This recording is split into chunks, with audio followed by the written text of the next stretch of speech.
सिर्फ़ एक रात के लिए मेरा निकाह एक बहुत ही खूबसूरत लड़की से हुआ था, क्योंकि वो लड़की हलाला के लिए आई थी। लेकिन सुहाग रात में उसे रोता देखा तो मुझे बहुत ही दुख हुआ। आखिर उसके पति ने उसे तलाक क्यों दी और अब वो दोबारा निकाह क्यों करना चाहती है। जैसे ही मैं उसके करीब गया तो उसने मुझे एक ऐसी बात बताई कि मेरी रूह काँप उठी। कुछ देर बाद ही मेरा निकाह था। मेरी माँ बहुत ही ज़्यादा खुश थी, क्योंकि मैंने माँ को ही कहा था कि आप ही मेरे लिए लड़की तलाश करें। मैं माँ का काफ़ी फर्माबरदार बेटा जो था। माँ बहुत ही खुश थी। ये लड़की माँ की पसंद की थी, काफ़ी दीनदार थी और हम दोनों एक दूसरे के आमने सामने बैठे थे। जब मौलवी ने खुर्रम से पूछा कि क्या आपको ये निकाह कबूल है, मैं बहुत ही खुश था, क्योंकि लड़की बहुत ही अच्छी थी। पर अगले ही पल जैसे ही उस लड़की ने मौलवी की बात का कोई जवाब न दिया तो हाल में मौजूद सभी लोग हैरान नज़रों से उस लड़की को देखने लगे। मेरा भी यही हाल था। कभी नहीं सोचा था कि वह ऐसे खामोश रहेगी। अगले ही लम्हे वे वहाँ से उठ गई और कहने लगी कि निकाह करने से पहले अपने होने वाले पति से मुझे अकेले में कुछ कहना चाहती हूँ। हर कोई बातें बनाने लगा कि देखो सही लड़की कितनी बेशर्म है, निकाह से पहले ही अपने पति से बातें करना चाहती है और मिलना चाहती है। इतनी भी जल्दी क्या है, निकाह के बाद तो बात हो ही जाती है। लेकिन नहीं, इसे तो कोई शर्म हया नहीं है। पर मैंने लोगों को चुप करवा दिया कि अगर ईरम यही चाहती है तो मुझे कोई एतराज़ नहीं है। मैं भी इससे मिलने के लिए तैयार हूँ। मैं ईरम के साथ ये कमरे में चला गया। ये एक छोटा सा कमरा था जहाँ मुझसे ईरम जैसे ही अंदर लेकर गई तो काफ़ी जल्दी से उसने कमरे का दरवाज़ा बंद कर दिया। वे काफ़ी ज़्यादा नर्वस थी। मैंने उससे कहा कि देखो क्या बात है, तुम ठीक तो हो ना? हम पहले मिल चुके हैं, पर तुम पहले तो इतनी नर्वस नहीं थी। कहने लगी कि बहुत ही ज़रूरी बात है, मैं तुम्हारी ज़िंदगी खतरे में नहीं डालना चाहती। मैं नहीं चाहती कि तुम जैसा अच्छा इंसान मेरे साथ निकाह करके बर्बाद हो जाए। तभी मैं तुम्हें अपनी सारी सच्चाई बताना चाहती हूँ कि असल में मेरे साथ क्या हुआ है। मैंने जैसे ही ईरम की बातें सुनी तो मेरे पैरों तले से ज़मीन निकल गई। कुछ देर पहले वाली खुशी तो मेरे चेहरे से एकदम गुम सी हो गई थी। मेरे चेहरे पर अब सिर्फ़ और सिर्फ गुस्से की तारसात नज़र आ रहे थे। मैं उसको बहुत ही गुस्से से देख रहा था और घूर रहा था। जब वो कहने लगी कि ये बात किसी को भी मत बताना, ये बात राज ही रखना, वरना मेरी ज़िंदगी तबाह हो जाएगी। मुझे अपनी माँ का ख्याल आया, जिन्होंने अपनी आँखों में इतने ख्वाब सजाए थे, मेरी शादी की तैयारियाँ की थी, और अब वो तो खुशी से खोले नहीं समा रही थी। एक तरफ माँ और एक तरफ ये लड़की थी जिसने मुझे अपनी माँ का कसम दे दी थी। इसका वो राज जानकर तो मेरे होश उड़ गए थे। कुछ देर बाद फिर से अपनी जगह पर जाकर बैठ गया। वो भी इधर ही बैठ गई थी। मौलवी ने फिर से निकाह शुरू किया। किसी ने भी मुझसे ये नहीं पूछा कि लड़की ने मुझे क्या कहा। मेरा हाथ पाँव काँप रहे थे। माँ को देखकर मैं मुस्कुरा देता, पर अंदर से तो मेरा दिल टूट गया था। मेरा ईरम से निकाह हो गया था। मैंने इतने ख्वाब सजाए थे कि अपनी बीवी से शादी की पहली रात प्यार भरी बातें करूँगा। मैं तो दिल ही दिल में बैठा था। कभी सोचा भी नहीं था कि ये लड़की ऐसी निकलेगी। देखने में कितनी मासूम थी, शक्ल सूरत भी काफ़ी भोली थी और हकदार भी थी। पर्दे भी बहुत ही पाबंद रखती थी। इसका वो राज जानकर तो मेरे दिल में इसके लिए नफ़रत पैदा होने लगी थी। निकाह के बाद रुखसती भी हो गई थी। सादगी से ही तो हमारी शादी हुई थी। ईरम मेरे कमरे में दुल्हन की तरह बैठी थी। जैसे ही मैंने उसे दुल्हन के रूप में बैठे हुए देखा तो गुस्से से चीख उठा कि इस सब का क्या मकसद है। तुम जानती हो ना कि तुमने मुझे क्या कहा था। तुम ये सब कुछ नहीं चाहती, फिर तुम ऐसे क्यों बैठी हो? तभी वो तड़प कर उठ गई और कहने लगी कि मुझे लगा कि तुम्हें अच्छा नहीं लगेगा, इसलिए तुम्हारा दिल रखने के लिए मैं ऐसे बैठ गई थी। मैं गुस्से से भड़कने लगा, पर जैसे ही होश आया कि अभी मेहमान घर पर ही मौजूद है तो मैंने खुद पर काबू पाया। अगले ही पल वो मेरे पास वो पेपर लेकर आ गई। मुझे अंदाज़ा भी नहीं था कि उसने आज़ादी की सारी तैयारियां की होगी। मेरा हाथ काँप रहे थे जब उसने मुझे पेन पकड़ाया और कहने लगी कि तुम्हें याद है ना, तुमने मुझसे कहा था कि तुम मेरा काम कर दोगे और मुझे आज़ाद कर दोगे। मैं ईरम को हैरानगी से देख रहा था। मुझे यकीन ही नहीं आ रहा था कि वे इतने खुदगर्ज कैसे हो सकती है। फिर अगर वे ऐसा कदम उठा लेती तो मेरा सारा ख़ानदान तबाह हो जाता। फिर इस बात की फ़िक्र ही नहीं थी। लेकिन मैं क्या करता? तभी फ़ौरन मैंने इस पेपर पर दस्तखत करने का सोचा। फिर ये ख्याल के तहत इसे कहने लगा कि तुम फिक्र मत करो, मैं थोड़ा सुकून चाहता हूँ। और फ़ौरन वो कहने लगी कि ठीक है, ये पेपर अपने साथ ही रख लो, जैसे ही तुम्हारा दिमाग ठंडा होगा फिर तुम इन पर साइन कर देना। मैंने वो पेपर अपनी जेब में डाले और कमरे से बाहर निकल गया। घर में सब सो गए थे, मेरा दिल काफ़ी बेचैन था। फ़ौरन ही मैं टेरेस पर चला गया। अभी मैं यही सोच रहा था कि क्या करूं और क्या ना करूं। मैं इरम को छोड़ दूं और वो कर दूं जिसका उसने मुझसे कहा है। क्या वो सच कह रही थी? मुझे यकीन ही नहीं आया था कि मुझे इतना बड़ा धोखा मिला है। मेरी माँ तो इतनी भोली थी, अगर मैं इन्हें बता देता कि उनके साथ क्या हुआ है तो वो शायद सदमे से ही चली जाती। इनकी तबीयत तो वैसे भी ख़राब रहती थी। मैंने चाहता था कि मैं अपनी माँ को इस सच्चाई का बता दूँ। क्या हमारे साथ बहुत ही फ़रेब हुआ है। ये लड़की तो मेरी बीवी बनना ही नहीं चाहती थी, ये तो बस कुछ दिन के लिए मेरी बीवी बनी थी। मैं यही सोच रहा था जब मैंने अगले ही पल वो पेपर अपने सामने किए तो मुझे गुस्सा आने लगा। पर मैंने फ़ैसला कर लिया था कि अगर इरम यही चाहती है तो सही। कुछ देर बाद इरम के पास गया, खुशी से चहक कर कहने लगी कि मुझे पता है तुमने वो काम कर दिया होगा। मैंने उसे कहा कि हाँ, आज से तुम आज़ाद हो, जाओ जी लो अपनी ज़िंदगी, जहाँ जाना चाहती हो चली जाओ।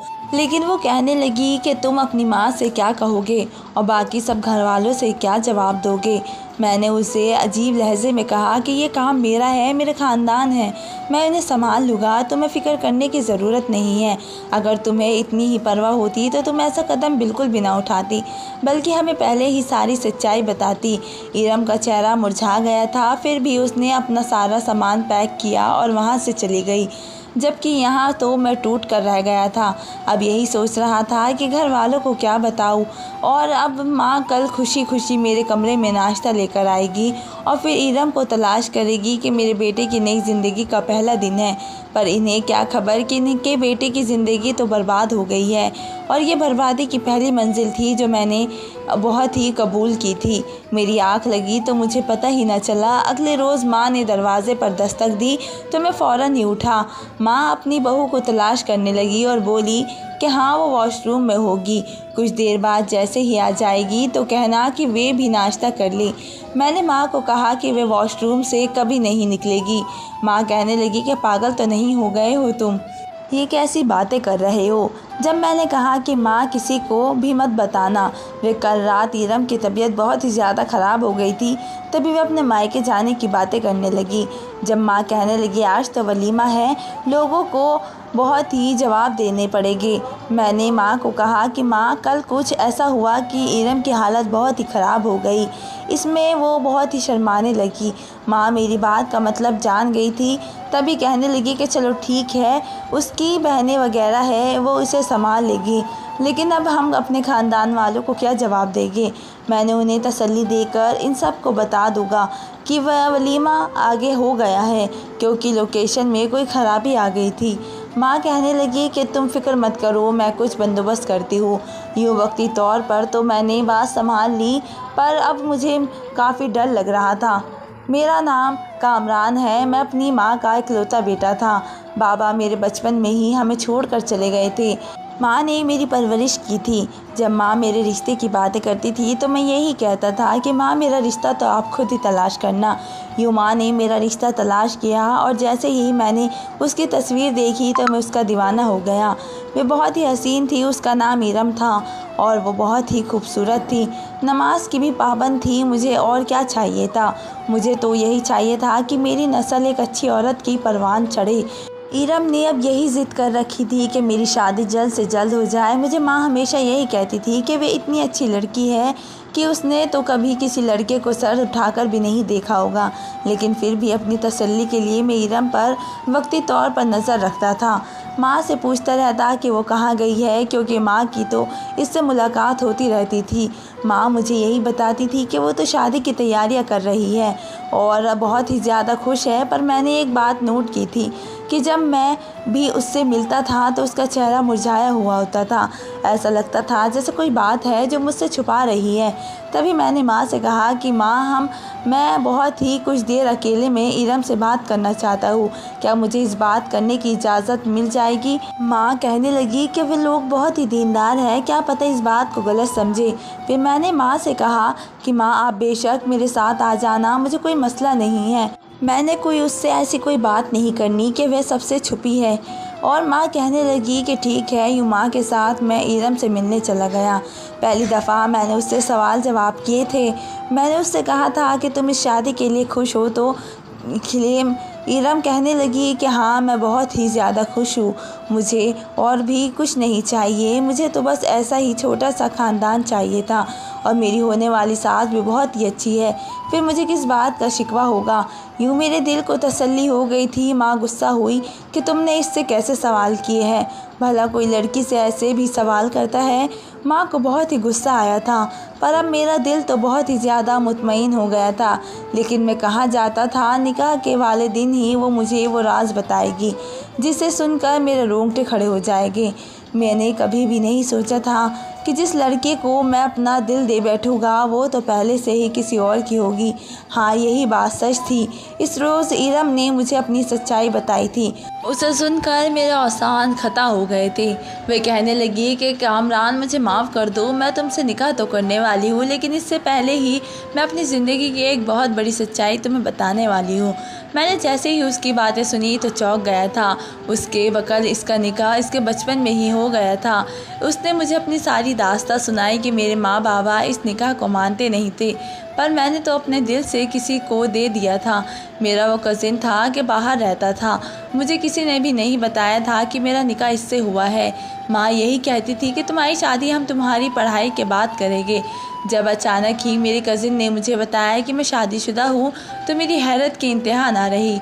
मैं अपनी माँ से एक ही सवाल करती थी कि मेरी शादी किससे हुई है, लेकिन वो सख्ती से मुझे चुप करवा देती कि देखो, बेटियों के मुंह से ऐसी बातें अच्छी नहीं लगती, अपना मुंह बंद ही रखना, खबरदार जो तुमने किसी से ये बात कही। पर मेरा शक तो यकीन में बदल गया था। मैंने अपनी इसी कज़िन से पूछा जिसने मुझे मेरे निकाह को बताया था कि मेरा निकाह किससे हुआ है।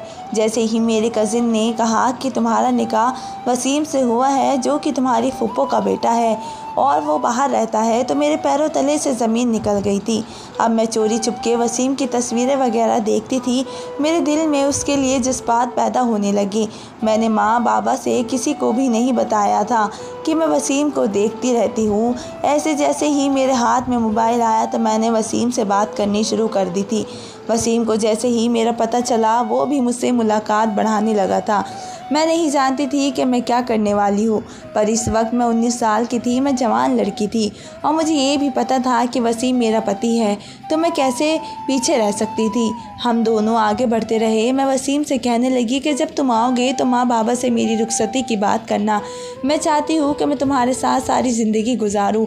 जब वो कहने लगा कि ऐसा नहीं कर सकता, न जाने ऐसी कौन सी गलती हुई थी कि तुम्हारे बाबा मेरी माँ से नाराज़ हो गए और यूँ हमारा निकाह भी बीच में लटक गया था। मैंने उससे कहा कि अगर ऐसी ही बात है तो तुमने मुझे तलाक क्यों नहीं दी। वह खामोश हो गया। कुछ देर बाद बोला कि मेरी माँ चाहती है कि मैं तुम्हें कभी ना छोड़ूं। मुझे तब अपने माँ बाबा पर गुस्सा आने लगा। ऐसा लगता था जैसे मेरे माँ बाबा मेरे दुश्मन हों। इस वक्त वसीम ने मुझे बताया कि मैं पाकिस्तान आ रहा हूँ। मेरी तो खुशी का कोई ठिकाना ही नहीं था। पर अब मैं वसीम से कैसे मिलती। तभी मैंने अपनी उसी कज़िन का फिर से सहारा लिया। वे कहने लगी कि तुम फिक्र मत करो, मैं तुम्हें वसीम से मिलवा दूँगी। वसीम एक होटल में रुका था, उसने मुझे इस होटल को बताया था। मैंने अपनी माँ से कहा कि मैं ट्रिप पर जा रही हूँ और यूँ मैं वसीम से मिलने इस होटल में चली गई थी, पर मैं कहाँ जानती थी कि मेरी ज़िंदगी इतनी बदल जाएगी। वसीम मुझे एहसास दिलाने लगा कि देखो, तुम मेरी बीवी हो। यूँ इसने मुझे अपनी बातों में लिया था, मैं कैसे पीछे हटती। उस वक्त मैं अकेली उसके साथ थी। मुझे वहशत महसूस हो रही थी जब वो मुझे यकीन दिलाने लगा कि देखो, मैं तुम्हारा पति हूँ। इस तरह मैंने अपने आप ही सौंप दिया, उसे अपने आप ही सौंप दिया। उस वक्त मेरे दिल में अपने माँ बाप के लिए नफ़रत थी और मुझे यूँ लग रहा था जैसे वसीम के अलावा तो कोई मेरा अपना नहीं है। यूँ अगले रोज़ जैसे ही मैं उठी तो वसीम ने मुझे फिर से प्यार भरी नज़रों से देखा और कहने लगा कि मैं कुछ अरसे बाद ही तुम्हें रुखसत करके अपने साथ ले जाऊँगा, फिर हमारे वे सब कुछ ठीक हो जाएगा। मैं उससे मिली और वापस आ गई थी। अब तो ऐसा लगता था जैसा मेरा हर दिन ईद की तरह हो गया हो। माँ बाबा मुझे खुश देखते थे तो यही कहते थे कि तुम इस तरह खुश रहा करो, पर मैंने वो राज अपने माँ बाप को कभी नहीं बताया था। दिन ऐसे ही गुजरने लगे। एक रोज़ बाबा के नाम पर कोई खत आया था। माँ ने जैसे ही बाबा से कहा कि इस खत में क्या है, तो वो कहने लगे कि कुछ भी नहीं है, यूँ समझो कि हमारी जीत हो गई। मुझे शक हुआ था बाबा ने वो खत अपनी अलमारी में छुपा दिया था और अब मैं हर वक्त मौके की ताक में रहती थी कि कब मुझे मौका मिले और मैं कब वो खत पढ़ लूँ। एक रोज़ मुझे मौका मिल ही गया। जैसे ही वो खत देखा तो ये देखकर मेरे कदमों तले से ज़मीन निकल गई। वो खत नहीं बल्कि मेरा तलाक़नामा था। मुझे वसीम ने तलाक दे दी थी। मुझे यकीन नहीं आ रहा था। माँ ने मेरे हाथ में वे तलाक़नामा देख लिया और उन्होंने एकदम ही मुझसे वो खींच लिया था और वे समझाने लगी, मुझे कहने लगी कि बेटा हमने तुमसे ये सच्चाई छुपाई थी क्योंकि हम जानते थे कि वसीम तुम्हें तलाक दे देगा। वो तो बस तुम्हें सूली पर लटका कर रखना चाहता था ताकि तुम्हारी शादी कहीं और ना हो जाए और तुम उसी के नाम पर बैठी रहो। अगर वो इतना अच्छा होता तो आज तुम्हें इसी के साथ रह रही होती। पर मेरे दिमाग में तो कुछ और ही चल रहा था। मेरे दिमाग में बहुत ही वो वाली रातें फ़िल्म की तरह चल रही थी जब मैं वसीम के साथ गई थी। हमारी मिलन वाली रात ने मुझसे भुलाई ही नहीं जाती थी। माँ बाबा तो मुझे मासूम समझ रहे थे। वो मुझ पर तरस खा रहे थे, मुझे गले से लगा रहे थे, पर मुझे अपना आप बहुत ही छोटा महसूस हो रहा था कि मैंने तो उन्हें धोखा दे दिया। मैंने इस लड़के की खातिर धोखा दिया था जिसने मुझे धोखा दिया। माँ बाबा कहने लगे अब तुम आज़ाद हो, पर मुझे तो अब यही डर था कि कहीं मैं उम्मीद से ना हो जाऊँ, क्योंकि मैंने वो गलती जो कर दी थी। जब वो एक रात अचानक ही मुझे मेरी कज़िन ने बताया कि वसीम तुमसे मिलना चाहता है, मैंने अपनी कज़िन को कहा कि उससे कह दो कि मेरी ज़िंदगी से दूर चला जाए। मैंने अपने माँ बाप के ख़िलाफ़ जाकर उसके साथ ज़िंदगी गुजारने का फ़ैसला किया, पर उसने मुझे तलाक दे दी। मेरी कज़िन ने मुझे बताया कि नहीं, वसीम ऐसा बिल्कुल भी नहीं चाहता था। उसने तो अपनी माँ के कहने पर तुम्हें तलाक दी है। उसकी माँ यही चाहती थी कि वो तुम्हें छोड़ दे और तुम्हें आज़ाद कर दे ताकि तुम अपनी ज़िंदगी गुजार सको। तभी दबाव में आकर उसने तुम्हें तलाक दे दी। उसकी माँ एक रोज़ एक दिल का दौरा पड़ने से दुनिया से चली गई। तभी अब वो तुम्हारे तक रुसवाई हासिल करना चाहता है। मैंने जैसे ही सुना तो मेरा वजूद हिल गया था। मेरी फूफो मुझे छोड़कर चली गई थी, जबकि पाकिस्तान में किसी को भी कोई खबर ही नहीं थी। सब अपने काम में इतने मसरूफ़ थे। मैंने वसीम से बात करने का फ़ैसला किया था ताकि मैं अपनी फूफो की वफ़ात का अफसोस भी कर सकूं। मैंने ये इजहार तय किया कि वसीम बोला कि मैं तुम्हें वापस अपनाना चाहता हूँ। मैंने इससे कहा कि देखो तुम ये क्या कर रहे हो। वसीम कहने लगा कि ये मुमकिन है, अगर तुमने मेरी बात मानी तभी ये मुमकिन हो सकता है। और इसने मुझे एक प्लान बताया था। प्लान यही था कि जब मेरे माँ बाबा मेरा किसी से रिश्ता पक्का करेंगे और जब मेरा निकाह हो जाएगा तो फिर मैं अपने पति से तलाक ले लूँगी और यूँ मैं वापस उसके पास आ जाऊँगी। इसी वजह से मैं ये चाहती थी कि अब जब मेरा निकाह हो रहा है तो उससे पहले ही तुम्हें ये सच्चाई बता दूं, क्योंकि तुम ही मेरी मदद करोगे। तुम ही वसीम को वापस लाने में मेरा साथ दे सकते हो। मैंने जैसे ही ये बात सुनी तो मुझे ऐसा लगा था कि जैसे ये एक पल को दुनिया थम गई है। ईरम तो सिर्फ़ और सिर्फ हलाला कर रही थी, पर मैं ये सच्चाई किसी को भी नहीं बता सकता था। मैंने इस रोज़ ईरम को ये भी कहा था कि देखो तुम सबको ये सच्चाई पहले बतानी चाहिए थी। मेरी माँ को आखिर क्या कसूर था जो अपने बेटे के लिए उन्होंने इतने ख्वाब सजाए थे, और आखिर मेरा क्या कसूर था जो मैं एक अच्छा जीवन साथी हासिल करना चाहता था। ईरम शर्मिंदा हो गई कि मुझे माफ़ कर दो, मेरे माँ बाबा को कुछ भी नहीं मालूम, इन्हें ये सच्चाई बिल्कुल मत बताना, बस तुम मुझे कैसे भी करके आज़ाद कर दो और तलाक देकर वापस भेज देना मुझे। मैंने उसको मज़ीद कुछ भी नहीं कहा और हम दोनों का निकाह हो गया। उस रात जैसे ही ईरम ने मेरे सामने वो पेपर रखे थे तो मैं बहाना बनाना चाहती थी। मैं चाहता था कि वो ठंडे दिमाग से सोचे, एक दफ़ा फिर से गौर कर ले कि वो वापस वसीम के पास जाकर खुश रहेगी या नहीं। पर मैं जानता था कि ईरम बहुत ही जज्बाती है।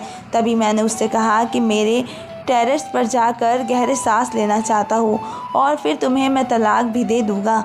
उसने मेरी बात मान ली थी और न्यू वापस आकर मैंने उससे कह दिया था कि जाओ, मैंने तुम्हें आज़ाद किया। तो वो बहुत ही ज़्यादा खुश थी। वो तो मेरा शुक्रिया अदा कर रही थी। मैंने पहली दफ़ा एक ऐसी लड़की को देखा था जिसकी ज़िंदगी तबाह हो रही थी और वो खुश थी। उसने अपना सूटकेस पैक किया और चली गई। मैंने माँ से झूठ बोल दिया था कि उसकी तबीयत ख़राब है, इसलिए वलीमा आगे हो गया था। माँ कहने लगी कि मुझे इरम के पास जाना है, बेचारी की तबीयत कितनी ख़राब हो गई है, मुझे भी तो देखना है कि वो ठीक तो है। माँ की बातें सुनकर मैं घबरा कर माँ को मना करने लगा कि माँ नहीं, ऐसा नहीं कर सकती आप। अगर वे वहाँ गई है तो यकीनन इरम की माँ और अब शिकवा करेगी कि मैं खुद इरम से मिल लेता हूँ।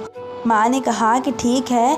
गाड़ी निकाले और ऐसे ही शहर की गलियों में घूमने फिरने लगा था और मैं जानता था कि वह अपने माँ बाबा के पास नहीं गई होगी, पर मेरी सोच ने काम करना बंद कर दिया था। तब ये सोच न सका कि अगर इसके माँ बाबा हमारे घर आए, उन्होंने इरम से मिलने की बात की तो मैं क्या जवाब दूंगा। ये तो सोचते ही मेरे हाथ पाँव फूल गए थे। मैंने फ़ौरन गाड़ी दौड़ाई और वापस अपने घर पर आया। जैसे ही घर आकर मैंने इरम के माँ बाप को देखा तो मेरे होश उड़ गए थे। अब तो मेरी माँ का भी यही हाल था। वे तीनों मुझे खड़े होकर घूर रहे थे। जब मेरी माँ मेरे पास आई और गुस्से से उन्होंने मेरे गाल पर 3-4 थप्पड़ लगा दिए। सभी माँ को हैरत से देख रहे थे। जबकि इरम के माँ बाप मेरे पास आए, उसके माँ बाप ने मेरा गिरेबान पकड़ लिया, आंखें निकाल कर कहा कि बताओ कहाँ गई है मेरी बेटी, तुमने मेरी बेटी को किधर छोड़ा है। अगर मेरी बेटी 5 मिनट में मेरे पास ना आई तो मैं तुम्हें जान से मार दूँगा। इस सब ने मेरी क्या गलती थी, मैं तो बीच में फिजूल में फंसता जा रहा था। यही सोचकर मैंने हिम्मत की और अपने हाथ से उस शख्स का हाथ अपने गिरेबान से हटाया और फिर एक ही दम उसने कहा कि अगर इतनी ही फिक्र है तो अपनी बेटी पर नज़र रखनी चाहिए थी। मेरी ये बात सुनकर मेरी माँ के साथ वो दोनों ही हक्का बक्का हो गई।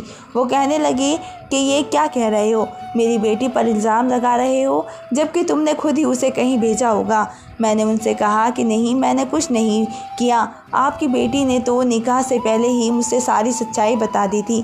मेरी माँ पूछने लगी कि कौन सी सच्चाई, किस सच्चाई की बात कर रहे हो। मैं अगले ही पल चीख उठा कि वह सच्चाई जो इन दोनों माँ बाप ने अपने बेटी से भी छुपाई थी कि उसका तो निकाह पहले से उसके कज़िन के साथ हुआ है। ये सुनकर तो माँ की आंखें खुली की खुली रह गई। जबकि इरम की माँ बाबा नज़र झुकाए हुए थे। मुझे मौका मिल गया था कि तभी मैंने सारी सच्चाई अपनी माँ को बता दी थी। आंटी अंकल कहने लगे कि हमें माफ़ कर दो, पर वो लड़का मेरी बेटी को कभी भी कबूल नहीं करेगा। वो मेरी बेटी को फंसा रहा है। उसकी माँ का भी इंतकाल हो गया है और इसी वजह से ही तो वो हम सब से बदला लेगा। मेरी बेटी अगर उसके पास गई है तो वो फंस जाएगी, उसकी ज़िंदगी तबाह हो जाएगी। उसे बचा लो। तुमने इसे तलाक क्यों दी? तुमने हमसे क्यों नहीं पूछा? एक दफ़ा हमारे पास आ जाते, हमारी बेटी की नादानियाँ हमें बता देते, हम तुम्हें सब कुछ सच बता देते। पर ये जो तुमने किया है अच्छा नहीं किया। माँ भी मेरी तरफदारी करने लगी कि ये कैसी बातें कर रहे हैं। एक तो मेरे बेटे की ज़िंदगी तबाह हो गई और ऊपर से आपको अपनी बेटी की फ़िक्र है। मेरा दिमाग तो चकरा रहा था। मैं थोड़ी देर और वहाँ पर रहता तो यकीनन बेहोश हो जाता, इसलिए फ़ौरन अपने कमरे में आ गया। अगले ही पल मेरी जेब में वही पेपर थे। मैंने जैसे ही वे पेपर देखे तो मुझे एक सुकून सा तारी हो गया। अभी मुकम्मल सच्चाई मैंने किसी को भी नहीं बताई थी। जब माँ मेरे पास आई, माँ ने जैसे ही वो पेपर देखे तो वो खुश होकर मेरे गले लग गई थी। मुझसे कहने लगी कि मैं जानती थी कि मेरा बेटा बहुत ही ज़हीन है, वो बहुत ही समझदार है और वो समझदारी से ही मसला हल करेगा। तुमने ऐसा ही किया। अब जाओ और अपनी बीवी को जाकर तलाश करो, इससे पहले कि वो लड़का तुम्हारी बीवी के साथ कुछ गलत करे। माँ की बातें सुनकर तो गुस्से से मेरी रगें फट गई थी। मैंने कभी नहीं सोचा था कि मेरी बीवी तो वसीम के पास जा रही है, वैसे लड़के के पास जा रही है जिसने उसकी ज़िंदगी पहले ही तबाह कर दी थी। तभी मैंने इरम की तलाश शुरू कर दी थी। मुझे अचानक उसके कज़िन का ख्याल आया था जिसका मुझे इरम ने बताया था। मैंने उसके माँ बाबा से बात की और उसकी कज़िन से मदद ली। उसकी मदद से मैं इरम के पास पहुंच गया था। वो एक होटल में ठहरी हुई थी। मैंने भी उसी होटल में कमरा ले लिया। मैं उस पर नज़र रखता था और मैं जानता था कि वो असल सच्चाई नहीं जानती। सच्चाई तो ये थी कि उस रोज़ जैसे ही मैंने वो पेपर देखे तो यही सोच रहा था कि ये इरम की नादानी है, मैंने ऐसे ही उसे आज़ाद नहीं कर सकता। क्योंकि वो नादान है। अगर वो समझदार होती तो उसके माँ बाबा शुरू में ही उसको निकाह का बता देते। यकीनन वो इतनी नासमझ है।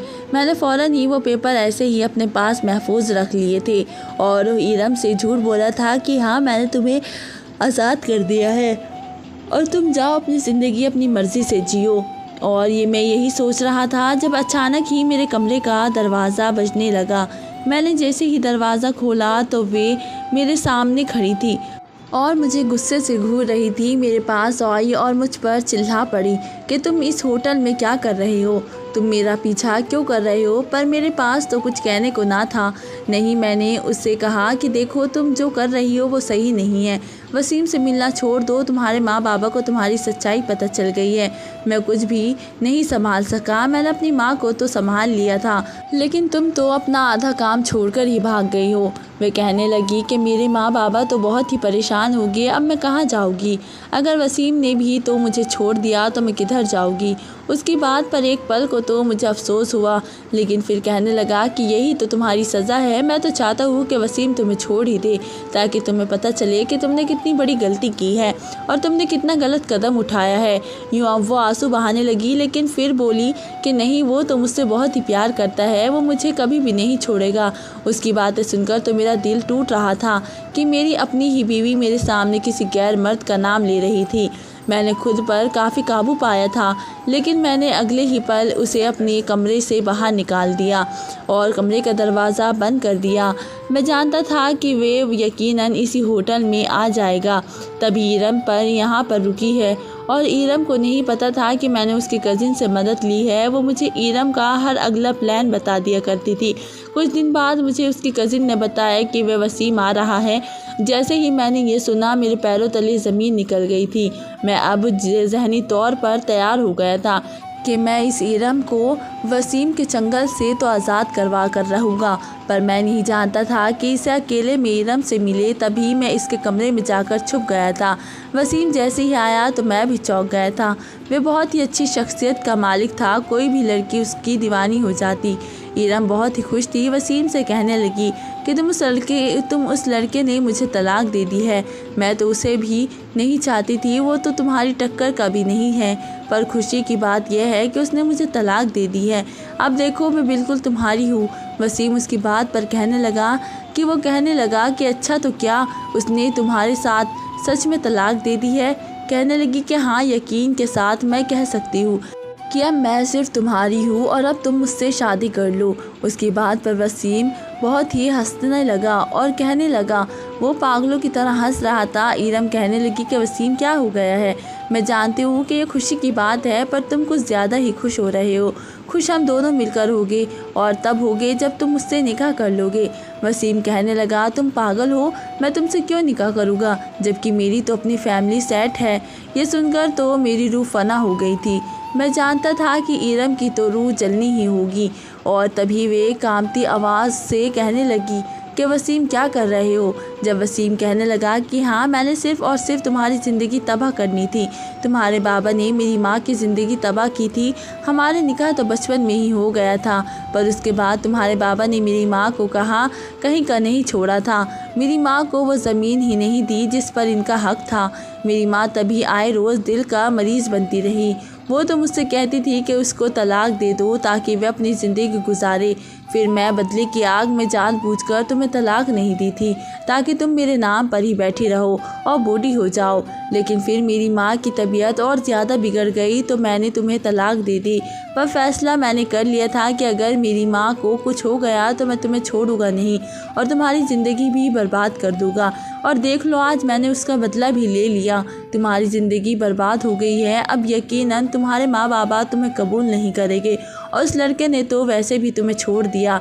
इरम ने जैसे ही ये बातें सुनी तो एकदम फर्श पर गिर गई थी। मैं पर्दे के पीछे ये सब कुछ सुन रहा था। मुझे साफ दिखाई दे रहा था वसीम कमरे से बाहर निकल गया था, जबकि इरम फूट फूट कर रोने लगी थी। ऐसा लग रहा था जैसे उसने अपने आप खो दिया हो और वो अब चीखें मार रही थी। उसकी हालत देखकर तो मुझे अफसोस हो रहा था। मुझे हक था कि मैं उसके पास जाता और उसे संभाल लेता, पर मैं यह हक क्यों ना इस्तेमाल करता।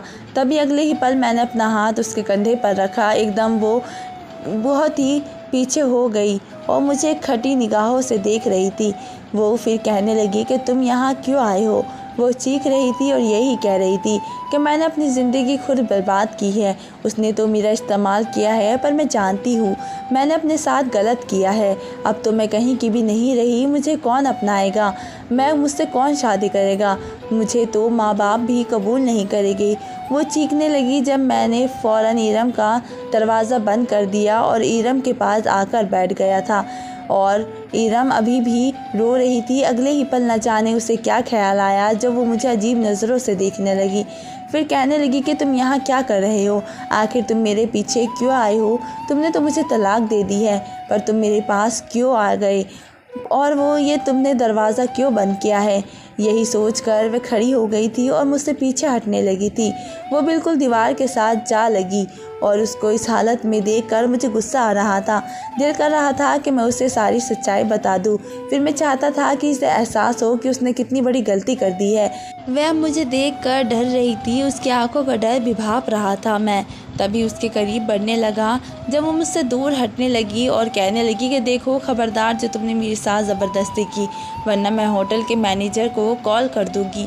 मैं उसके तासीर को गौर से देख रहा था जब अगले ही पल मैंने अपनी जेब से वो कागज़ निकाला और उसके सामने लहराने लगा। वो कहने लगी कि हाँ मैं जानती हूँ तुमने मुझे तलाक दे दी है, पर ये पेपर बार बार निकाल कर मुझे क्या साबित करना चाहते हो, क्या बात रही हो और मेरी बाहर का तमाशा देखने आए हो। मैंने उसे कहा इसे गौर से देखो, तुमने इस पेपर को गौर से नहीं देखा। इरम की नज़र उस दस्तखत वाली जगह पर गई तो उसके होश उड़ गए थे। वो मुझे ना समझी के हाल ही में देखने लगी थी। उसने कब सोचा होगा कि उसको कोई बचा भी नहीं सकेगा। इसे तो यूँ ही लग रहा था कि उसकी ज़िंदगी तबाह हो गई है। वो टूटे टूटे अल्फाज में कहने लगी कि उसका मतलब यही है कि तुमने मुझे नहीं छोड़ा था, तुमने मुझे तलाक नहीं दी थी। मैंने उससे कहा कि हाँ इस रोज़ मैं जान गया था कि तुम बहुत ही जज्बाती लड़की हो और तुम नादान हो। जब तुमने मुझे अपनी सच्चाई बताई तो भी मैं जान गया था, क्योंकि जिस लड़की के माँ बाप ने उसको ये सच्चाई नहीं बताई कि उसका निकाह बचपन में हो गया था, तो यकीनन वो लड़की नादान ही है। तभी मैंने फ़ैसला किया था कि मैं तुम्हारी ज़िंदगी बर्बाद नहीं कर सकता। इसी वजह से मैंने तुम्हें तलाक नहीं दी थी, पर मैं ये भी जानता था कि तुम अपने इरादे से बिल्कुल नहीं हटोगी और मकाम ज़रूर कुछ पाओगी जिसका तुम्हें जुनून है। इसलिए मैंने तुमसे ये झूठ बोला कि जाओ तुम आज़ाद हो, मैंने तुम्हें तलाक दे दी है। और वही हुआ। तुमने जैसे ही ये सुना तब तुमने फ़ौरन सामान बांधा और जाने के लिए तैयार हो गई थी। उसके कुछ देर बाद ही तुम्हारे माँ बाबा मेरे पास आए थे। मैंने उनको सारी सच्चाई बताई तो वह कहने लगे कि वह अच्छा लड़का नहीं है, जाओ जाकर उसे बचाओ। मेरी माँ ने भी मुझसे यही कहा कि अभी तो वो तुम्हारी बीवी है। जैसे मुझे ये ख्याल आया तो मैंने फ़ौरन ही तुम्हारी कज़िन से मदद ली, क्योंकि तुमने ही तो कहा था कि तुम्हारी कज़िन ने तुम्हारी बहुत मदद की है। मैं जान गया था कि तुम इस वक्त भी अपने कज़िन से ही मदद लोगी, क्योंकि मैंने उससे कहा कि वो मुझे तुम्हारी हर रिपोर्ट देती रहे। इस तरह मुझे तुम्हारी घंटे घंटे की खबरें मिलती थी और यूँ मैं तुम तक पहुँच ही गया। पर मैं ये बात बर्दाश्त नहीं कर सकता था कि तुम वसीम के साथ एक कमरे में मिलो। तब भी मैं यहाँ पर्दे के पीछे छुप गया था ताकि मैं तुम दोनों पर नज़र रख सकूं। मैंने सारी सच्चाई सुन ली। वसीम ने मुझे धोखा दे दिया है। सालों पहले वाली दुश्मनी का बदला इसने तुम्हारी ज़िंदगी बर्बाद करके तुम्हारे माँ बाप से लिया है। तुम फिक्र मत करो, क्योंकि मैंने तुम्हें तलाक नहीं दी। तुम अभी भी मेरी बीवी हो और मैं तुम्हें सच्चाई पहले ही नहीं बताना चाहता था, क्योंकि मैं चाहता था कि तुम्हें थोड़ा एहसास हो कि तुम किस रास्ते पर निकल गई थी। और अब मैं जान गया हूँ कि तुम्हें पता चल गया है कि वो तुम्हारे लिए बिल्कुल भी अच्छा लड़का नहीं था। इरम ने जैसे ही मेरी बात सुनी तो फ़ौरन मेरे गले लगकर माफ़ी मांगने लगी। और पर अब तो मुझ पर से तुम्हारा एतबार ही उठ गया होगा। लेकिन प्लीज़ माँ बाबा को ये मत बताना, इन्हें सब यही बताना कि मैं वसीम के पास नहीं गई, क्योंकि अगर इन्हें ये पता चलेगा तो इनका दिल टूट जाएगा। मैंने उससे वादा कर लिया और यूँ हम दोनों वापस आ गए थे। उसके माँ बाबा ने भी उसे माफ़ कर दिया था। तो दोस्तों, आज की कहानी हमारी कैसी लगी हमें कमेंट बॉक्स में ज़रूर बताएं। मिलते हैं एक नई स्टोरी के साथ, तब तक के लिए धन्यवाद।